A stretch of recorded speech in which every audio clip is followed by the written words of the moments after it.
Hey, howdy, how are you? So today I want to do something a little different. I'm not going to do any forging today, and I know it's been a while since I've even made a forging video, but I felt like it was important for me to do this. Like, it was something that has been weighing on my mind for a while, and I want to get it out there, get it over with. And if anybody's interested, I can talk more about some of this stuff later, but I just felt like it would be important not only for me, but maybe it would be valuable for somebody else that's looking at getting into, whether it's forging, whether it's the blacksmith work, or any other craft that you want to get into. And so I kind of want to talk about where I came from, how I got to here, maybe a little bit about where I want to go, kind of just the mindset on how to go from not doing what you want to do to doing what you want to do. So ever since I was a kid, I liked making stuff. I always had some little goofy project I was working on, and I had makeshift weapons and stuff. You know, I was a boy, so I liked swords and axes, and so I was always making my own kind of swords and axes out of just junk laying around. I was into art. I drew a lot. I painted stuff sometimes, but maybe not like oil painting or stuff, but like, I don't know, doing different stencil work and stuff. Like, I had guitars, I would paint on the guitars, and just all sorts of stuff like that, right? I've always had this creative kind of mindset. I haven't always applied it to anything. I haven't always pursued my creative interests, but it's just always been something that was there. I didn't know what I wanted to be when I was in school. I screwed off a lot in school. I didn't get good grades. I didn't pay attention. I skipped school a lot. Didn't ever do my homework. I could test well, and I think that's kind of what carried me through school.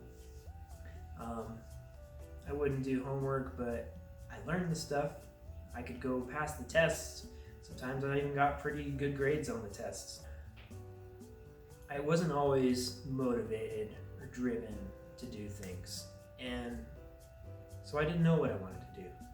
I worked construction jobs when I was in high school. My dad got me on some construction crews. He would tell me a little later in life that he put me through that kind of work to try and teach me that I wouldn't want to do that the rest of my life, but hey, whatever.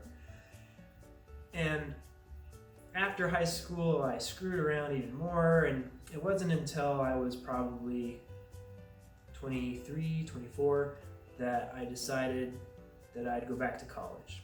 And I kind of was down on my luck, wasn't doing very good, and my family was all pushing me like, oh, you should, go to school, figure out what you want to do, like start a career, whatever. So I got into college. I went into the forestry program there.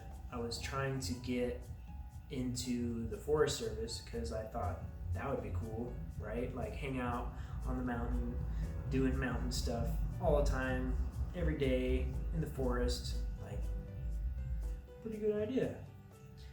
Well, I started doing the general classes and taking biology, taking chemistry, taking math, taking English, all that crap, right? All the stuff that you don't really want to do, you don't think it's relevant to what you're doing, but actually in a lot of ways, the chemistry and the biology and stuff was very relevant to what I wanted to do. But I just wasn't liking it, man. I didn't like it. I slowly started to realize kind of the same reason I didn't care in high school and stuff. I don't want to sit around doing paperwork. I don't want to sit around writing stuff. Like, I want to do things, right? And so in my English class, I had to write a paper. There was the point of the paper was to write in the style of a specific field of study. And that field of study you got to pick. I picked history. And so I started writing a paper on the Celtic people because I just thought it was interesting. I think history is interesting. And I was watching a YouTube video. It was like a documentary that somebody uploaded to YouTube. And they started showing this metalwork that these people were doing like thousands of years ago, out of gold, out of brass, bronze, out of steel, well, not maybe out of steel, but out of iron.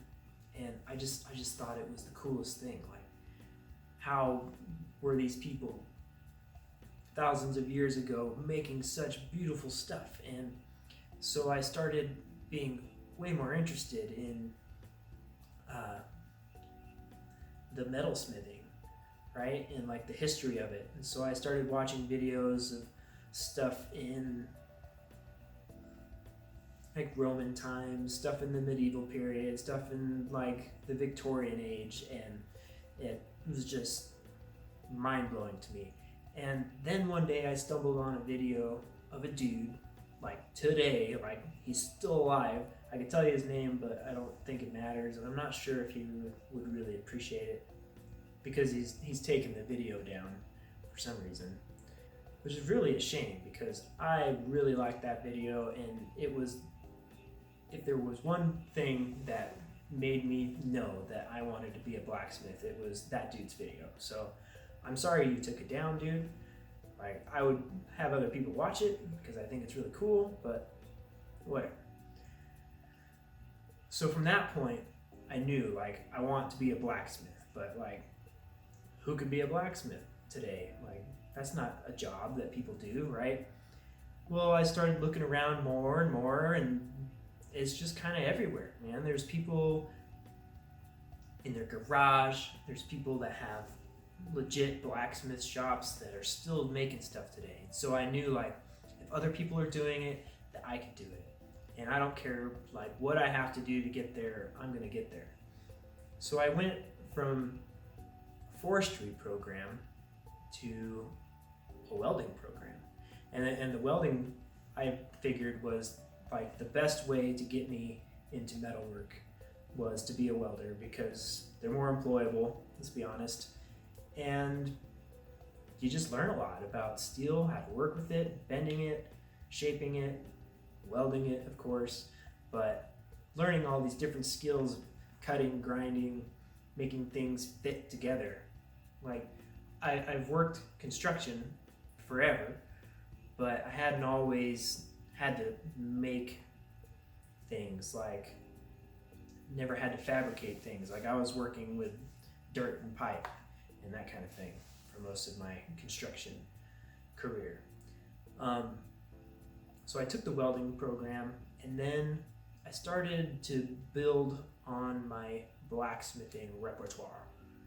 My girlfriend and I went and rented a trailer house out in the country where we were more comfortable. I had a little more space, and I didn't have a lot of space because I started forging outside under a little metal car shed, and it was like the middle of winter when I finally built this forge behind me, and just started knocking stuff out, man. I got a piece of railroad track that I carved a little horn on the end of it. I drilled a hole in it for like a pritchel hole, you know, and fastened it down to a stump with some railroad spikes. And I went on eBay, paid probably way too much for a post vise that I built a stand for, and that was it. That was my blacksmith shop, right?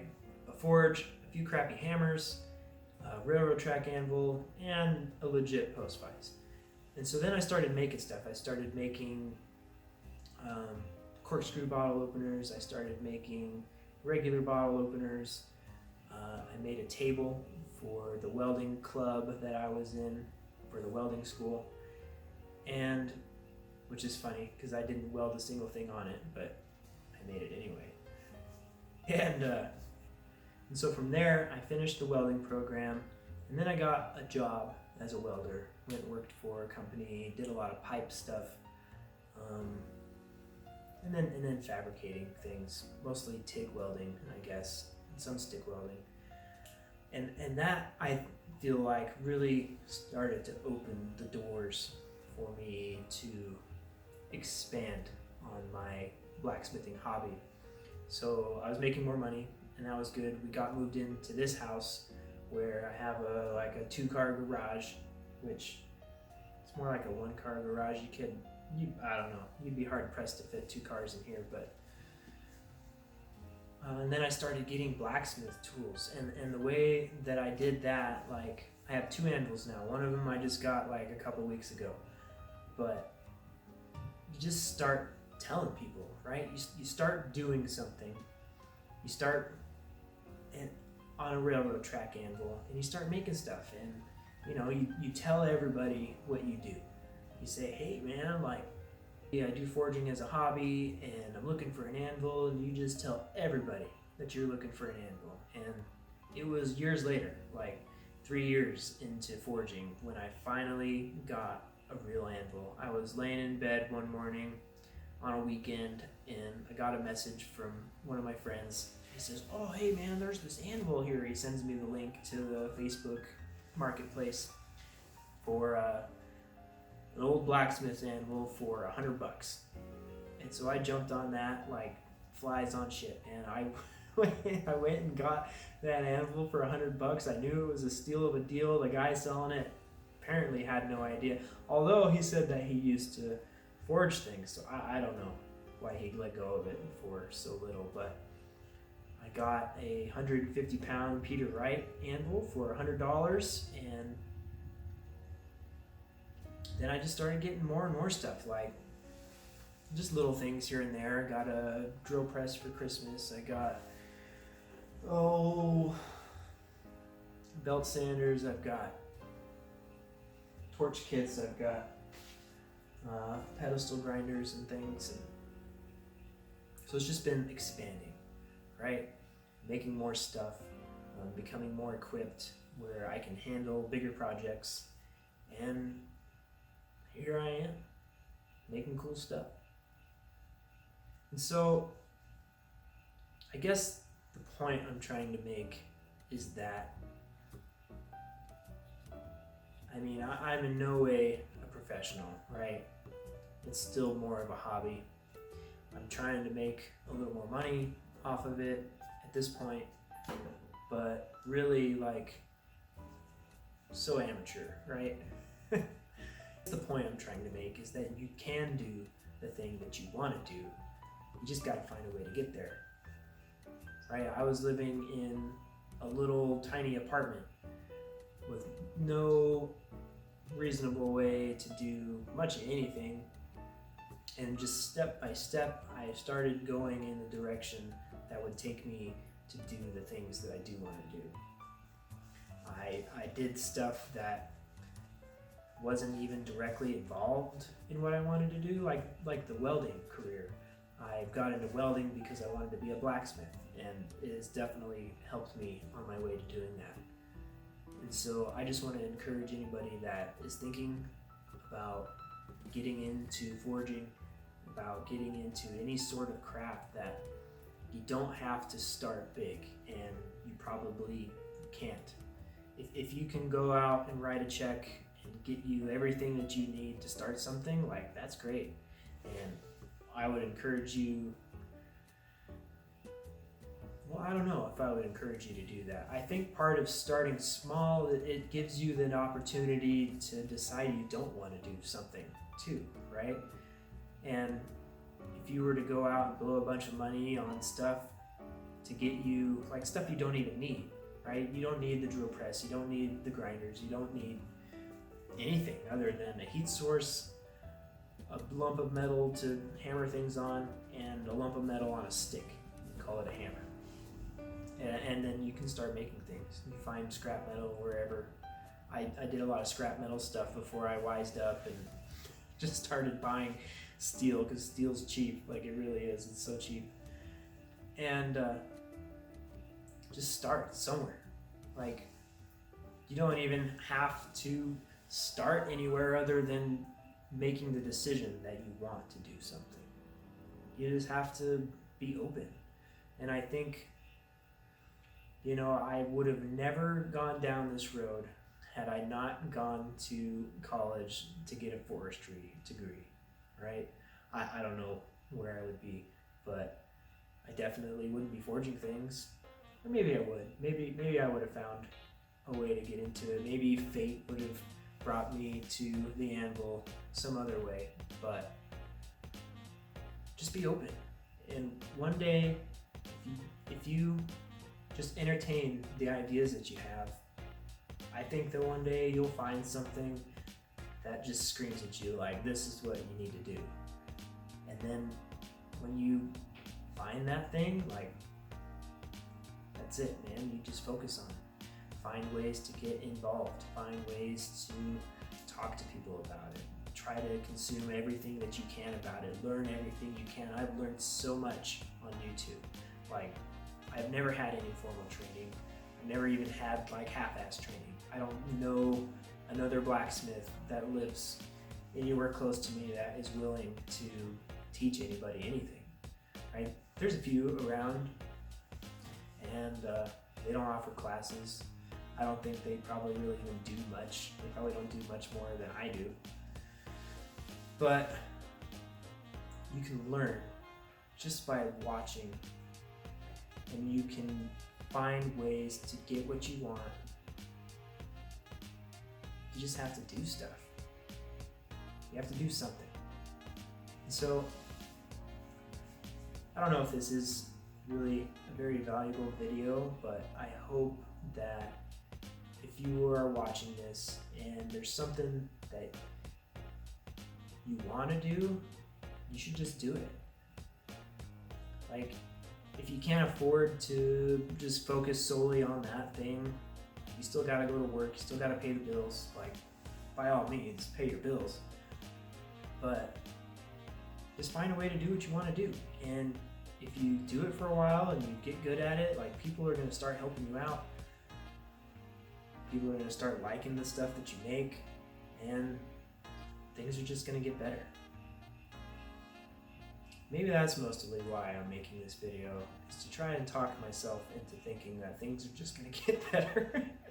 Or maybe it's a way to reflect, and I mean, things have gotten better, so just keep trying. I'll see you again.